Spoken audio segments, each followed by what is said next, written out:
minha popa, estamos de volta com o Empreendendo às 17. Espero muito que vocês tenham gostado, foi muito pedido para voltar com esse quadro aqui. Caso você não esteja entendendo nada, é só voltar no nosso outro vídeo em que eu explico tudo melhor para vocês, explico a situação atual de empregos e tudo mais. E hoje a gente vai ter um bate-papo super incrível com uma pessoa maravilhosa que eu confesso assim, estou honrada de estar aqui hoje, o coração assim a mil, mas eu vou deixar que ele mesmo se apresente para vocês.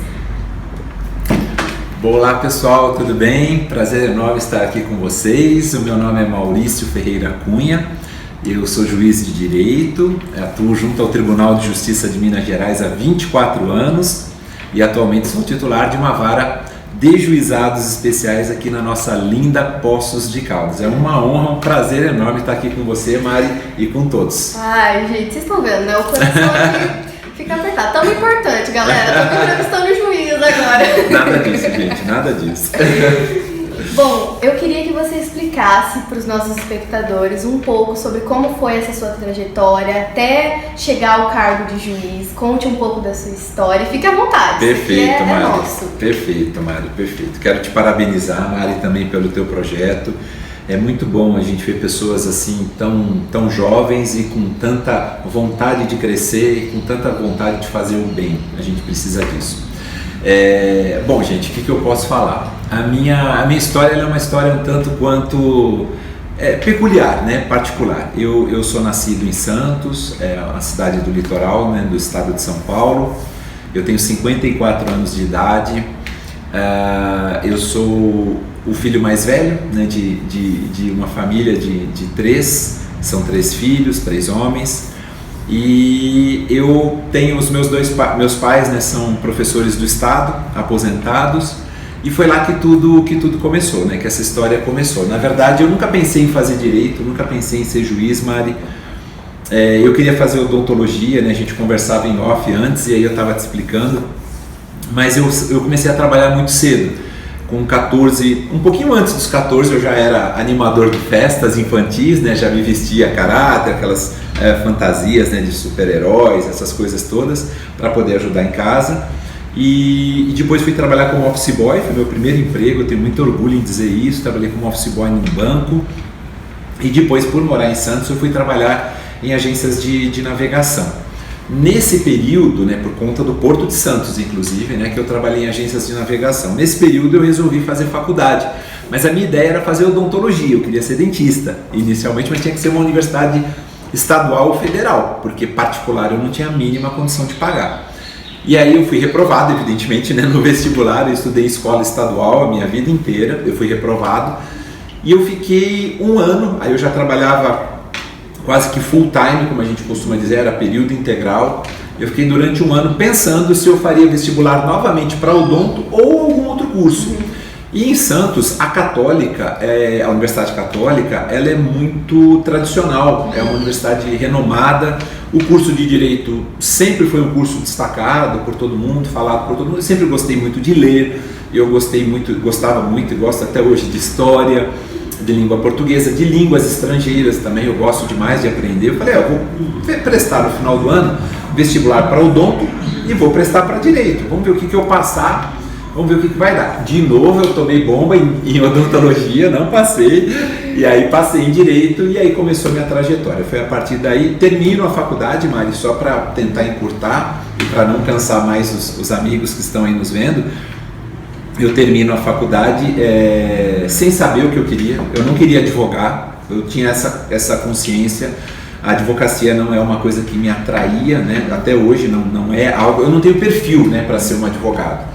Eu tenho plena consciência disso. Minha linda e querida esposa, ela, sem sombra de dúvidas, ela é a melhor advogada do mundo, mas eu não tenho esse perfil. Aí eu falei, o que eu vou fazer? Precisava ajudar em casa. Meus pais precisavam da minha renda, né? Do que eu ganhava todo mês, do meu salário. E eu falei assim, bom, vou deixar passar, vamos ver o que vai dar, me formo. Aí depois que eu me formei, eu prestei o exame da OAB, passei, fui aprovado, mas como eu não queria advogar, só guardei digamos assim, a aprovação na gaveta, né?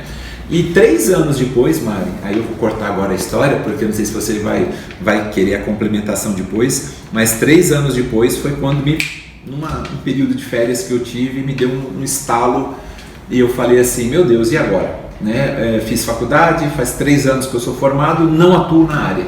O que eu vou fazer? Foi quando eu tiro 30 dias de férias e nesses 30 dias é que minha vida muda completamente. Eu volto, peço demissão da empresa que eu trabalhava, largo tudo para ficar só estudando para ser juiz de direito, né? Para prestar o concurso e ser juiz de direito. E consigo a aprovação 2 anos e 21 dias depois que eu larguei tudo. Qual foi o principal desafio para você de embarcar nessa viagem do direito? Olha, Maria, assim, como eu disse, eu fiz direito porque eu gostava muito de ler, como eu disse, gosto até hoje de ler muito. As temáticas que eu gosto de ler também, né, são essas que eu acabei de mencionar. Eu gosto muito de história, eu gosto muito de língua estrangeira, eu gosto muito de saber como é que os sistemas de justiça de outros países funcionam, não só do Brasil. Isso é que me levou pro direito a ter um amor pelo direito. Não vou falar, mas quando você prestou o vestibular você já amava o direito? Não, claro que não. Eu comecei a pegar gosto pelo direito no 3º ano da faculdade, no 4º ano, ou seja, já praticamente saindo, né? Que eu comecei a pegar gosto. E depois, quando eu resolvo largar tudo, Mari, eu falo muito assim, que foi Deus. Deus me tocou muito, me toca até hoje. Eu sou um católico pecador como qualquer outro, mas a minha fé é inabalável. E eu acho que ele fez como eu disse, um estalo, né, na minha cabeça e falou, olha, você fez faculdade de Direito, está trabalhando numa agência de navegação, as coisas não estão batendo, né? Então precisamos ver encaixar. E aí foi um colega, aliás, de faculdade, que já era juiz. Eu, quando tirei férias, esses 30 dias, eu falei, deixa eu passar uma semana contigo, porque eu quero ver como é que é a magistratura no dia a dia. Foi a partir daí que eu falei, é isso que eu quero, exatamente isso que eu quero. Esse amigo já era juiz, ele era recém-aprovado em concurso para magistratura, e foi aí que eu me defini mesmo. Eu falei, pronto, tá aqui, agora eu sei o que eu quero, por isso que eu volto das férias, peço demissão e aí embarco nessa onda dos estudos, sem saber se eu seria aprovado ou não. Claro que foi um risco, eu sabia do risco que eu estava correndo, mas acima de tudo eu acreditava muito em mim, muito no meu potencial. Eu sabia que eu tinha potencial para ser aprovado, como acabou dando certo. Acreditei muito em mim, acreditei muito em Deus, claro, e as coisas aconteceram. Você lembra qual foi a sua primeira atuação como juiz? Você sentiu inseguro no primeiro dia? Muito, Mari. Nossa. A gente pisa em ovos, né? Como a gente costuma dizer, Mari. Foi bem complicado no início, porque normalmente, Mari, para você, para todos os espectadores, né, para todo mundo que está nos vendo, quando a gente é aprovado num concurso, já tem toda aquela carga emocional do concurso, né? Você tem as fases do concurso. A última fase é uma fase oral, né? Quer dizer, você responde a perguntas que os desembargadores te formulam. Tem muitas fases para poder passar no concurso? Eu diria que, resumidamente, são 5 fases. Nós temos uma primeira fase, que é uma prova objetiva, com questões de múltipla escolha. Você tem que atingir um mínimo ali, está dentro do número de vagas que são disponibilizadas para ser aprovado para a segunda fase. Na segunda fase, você tem hoje para a magistratura estadual uma prova discursiva, que são questões que você tem que fazer, e uma prova de sentença civil e uma prova de sentença criminal. Então você já vai elaborar uma sentença civil e uma sentença criminal com base num caso hipotético perdão, que é dado. Você tem a fase de inscrição definitiva, você tem a fase de avaliação psicotécnica, né, psicológica, psicotécnica, e você tem o exame oral. Então, se você somar, são 5 fases no total. E assim, você fez a pergunta, né, como é que foi logo no início? No início, realmente, a gente pisa em ovos, porque além de toda essa carga emocional que a gente tem na preparação até a aprovação, isso é uma coisa. Depois, quando você vai para a prática, para o dia a dia, você vai se deparar com situações assim que, claro, a teoria te ajuda, aquilo que você teve na faculdade vai te ajudar bastante, vai. Mas a prática, muitas das vezes, ela traz situações diferentes. Você tem que ter jogo de cintura também para poder lidar. Por exemplo, vou te dar um exemplo. Na primeira comarca que eu atuei, Mari, e normalmente você é juiz de vara única. O que é vara única? Só tem você de juiz na cidade. Só você. É você, o prefeito, o delegado, o padre, são as autoridades. Cidades pequenas, né? Na minha primeira comarca, eu já era juiz eleitoral. Então você imagina, eu com pouquíssimo tempo de magistratura já ter que presidir eleições municipais. E eleição municipal não é fácil, e aí a gente leva muito tombo, bate a cabeça, mas levanta e continua a caminhada. Os desafios são muito grandes. Eu tive a felicidade, Mari, também de atuar em comarcas um pouquinho mais próximas aqui do sul de Minas. Eu poderia trabalhar em qualquer comarca do estado de Minas, poderia ter ido para o norte de Minas, para a região da Zona da Mata, ali Juiz de Fora, para a região do Triângulo. Eu poderia ter ido para as mais variadas regiões, porque Minas é o mundo, né? O estado das Minas Gerais é um estado muito grande. Então eu tive essa felicidade de ficar um pouquinho mais aqui no sul de Minas.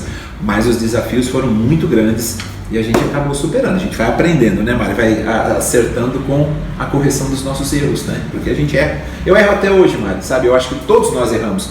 O importante é a gente só tentar minimizar os erros, né? Para que a gente continue a nossa caminhada, errando até o final, mas minimizando isso, né? Somos seres humanos, somos falíveis, né? A gente tem que ter essa consciência também. E como que funciona essa hierarquia do judiciário? Como que ela é? Então, Mari, dentro do judiciário, nós quando ingressamos na magistratura, nós ingressamos como juízes substitutos. E aí depois de um determinado período de tempo, a gente adquire o que nós chamamos de vitaliciedade, desde que nós sejamos aprovados nesse estágio probatório, normalmente 2 anos, né? A gente acaba sendo aprovado, né? Ou seja, durante os 2 primeiros anos, como é que você foi como juiz, Maurício? Tudo bem? Você trabalhou, você foi produtivo, não teve nenhuma punição disciplinar, você é vitaliciado. Vitaliciado aí você tem condições de ser promovido, sabe? Então, por exemplo, no nosso caso aqui nas Minas Gerais, a gente começa como juiz substituto, depois a gente se torna juiz de entrância inicial, de entrância intermediária e de entrância final, que é o meu caso hoje aqui em Poços. Eu estou no último degrau da carreira, antes de me tornar desembargador. Então, se eu quiser me tornar desembargador, seria, você falou da hierarquia, né? Seria o próximo passo, mas aí eu teria que trabalhar em Belo Horizonte, teria que sair de Poços, eu poderia me inscrever. São 2 critérios de promoção que a gente tem, um é por antiguidade, que é aquele que é mais antigo no cargo, né? Ele vai sendo mais antigo, ele vai passando na frente dos mais novos, dos mais recentes, evidentemente, e tem um critério de promoção por merecimento também, que é um critério discutível, tal, não convém nem a gente comentar agora não, mas basicamente é isso. E essa estrutura, já que você falou de hierarquia, é uma estrutura da Justiça Estadual, né, que é específica onde eu atuo. Nós temos órgãos também superiores, né, os órgãos supremos, como a gente costuma dizer. Acho que todos os amigos já ouviram falar no Supremo Tribunal Federal, o STF, né, que é o órgão responsável por uniformizar e interpretar o texto constitucional. E temos o STJ, que é um órgão que é responsável por uniformizar e interpretar a legislação infraconstitucional. Então é mais ou menos assim, você começa como substituto e vai crescendo na carreira até chegar a desembargador. Depois você tem as opções aí também, se você quiser trabalhar para ser um ministro do STJ, sei lá, um ministro do Supremo, mas enfim, aí são outros 500. Então é basicamente assim que funciona essa questão hierárquica. E qual é a sua opinião sobre o sistema jurídico brasileiro? Mari, o que eu posso te dizer? Eu acho que a gente deveria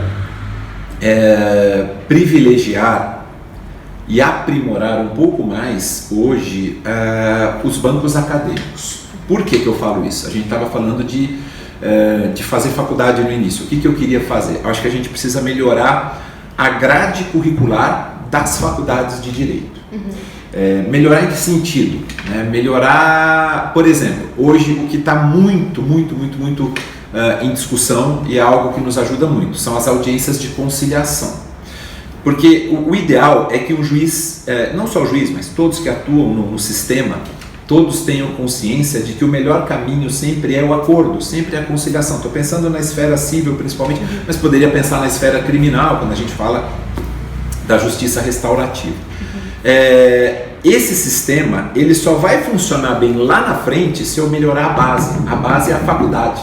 Então eu preciso, por exemplo, ter ao longo dos 5 anos de uma faculdade de Direito, por exemplo, uma disciplina que trate só dos métodos de solução consensual dos conflitos, uma disciplina que trate só de conciliação.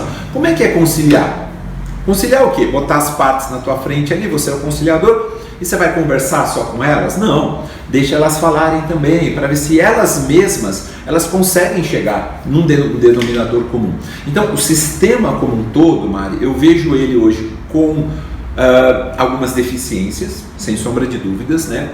Esse sistema, ele precisa ser melhorado, e a gente consegue melhorar se a gente já instruir, entre aspas, né, os alunos desde os bancos acadêmicos. Então, eu tenho 18 anos, como é seu caso, Mari, 18 anos, ingressei na faculdade de Direito, olha, no primeiro ano você vai ter essa disciplina assim, assim, assim, assim. Já tentar dar esse norte para que você, como por exemplo uma profissional do direito lá na frente, tente remodelar esse sistema que, repito, hoje ele tem muitas deficiências, né? Esse sistema jurídico de ingresso e de atuação. E isso eu não falo só para a magistratura, Mari, isso eu falo para a advocacia, para quem quer ser promotor de justiça, para quem quer ser defensor, para quem quer ser procurador do Estado. Todo mundo tem uma parcela de responsabilidade para aperfeiçoar esse sistema. Mas, repito, tudo isso começa na faculdade, começa nos bancos acadêmicos.